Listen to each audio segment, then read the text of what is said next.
રાજ્યમંત્રી વારંવાર ભાષણોમાં કહેતા હોય છે કે વરઘોડા તો નીકળશે જ, ગુનેગારોને તો સજા થશે જ, કોઈ ચમરબંધીને પણ છોડવામાં નહીં આવે. તો મારે સરકારને કહેવું છે કે આ દાહોદમાં 100 કરોડ કરતાં વધારે રૂપિયાનો ભ્રષ્ટાચાર થયો છે.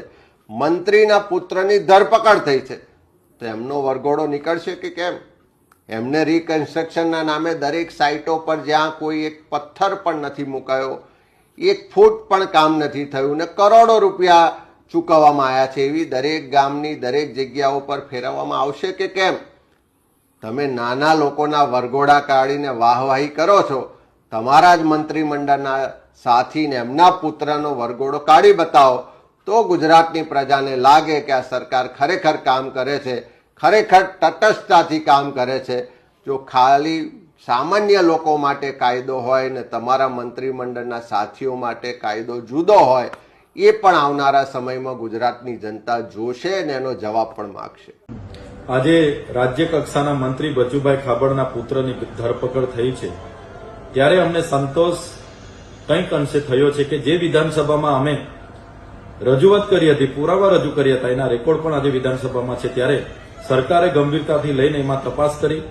19 પંચાયતોમાં ગેરરીતિ થયા હોવાના અમે પુરાવા રજૂ કર્યા હતા. ત્યારે માત્ર 3 પંચાયતમાં તપાસ થઈ છે અને 71 કરોડનું કૌભાંડ બહાર આવ્યું છે. બીજી હાલમાં પણ 16 જેટલી પંચાયતો બાકી છે, એની પણ તપાસ થાય. ત્યારે મને લાગે છે કે અમારો જે દાવો હતો 250 કરોડનું કૌભાંડનો એ બહાર આવે એવો છે.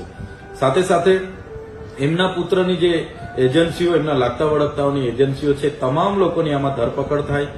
મંત્રી શ્રી બચુભાઈ ખાબડ પણ પોતાના બંધારણીય પદ પરથી રાજીનામું આપે એવી અમે માગણી કરીએ છીએ. સાથે સાથે બચુભાઈ ખાબડ નર્મદા જિલ્લાના પ્રભારી હતા, ત્યારે પોતે પોતાની લાગતા વળગતાની એજન્સી જલારામ એન્ટરપ્રાઇઝ અહીંયા લાવીને એમણે 3 વર્ષમાં 400 કરોડના પેમેન્ટ એમણે લીધા છે. એ કામોની પણ વિજિલન્સ તપાસ કરવામાં આવે તો બચુભાઈ ખાબડની સીધી સોડવણી એમાં પણ બહાર આવે એવી છે.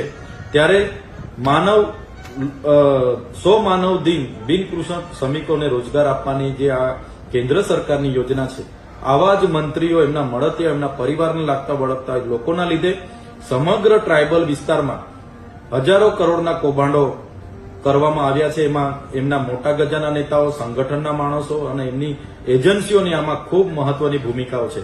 ત્યારે હું પૂરા જવાબદારીપૂર્વક સરકારને ગંભીરતાપૂર્વક ધ્યાન દોરવા માંગુ છું કે આવા મંત્રીઓને દૂર કરવામાં આવે અને તમામ જિલ્લાઓની છેલ્લા 5 વર્ષની કામગીરીની જો તપાસ કરવામાં આવશે તો આવા હજારો કરોડના કૌભાંડ આ વિસ્તારોમાંથી બહાર આવે, એની પણ તપાસ કરવામાં આવે અને બચુભાઈ ખાબડનું રાજીનામું લેવામાં આવે એવી અમે માંગ કરીએ છીએ. જો આમ કરવામાં નહીં આવશે તો આવનારા દિવસોમાં નિયામક કચેરી દાહોદ ખાતે અમારે રચનાત્મક કાર્યક્રમો આપવા પડશે અને ઉગ્ર આંદોલન તરફ જવું પડશે અને લોકોને સરકાર સામે જાગૃત કરવા પડશે, જેની સરકાર ગંભીરતાથી નોંધ લે એવી આપના માધ્યમથી હું જણાવવા માંગુ છું.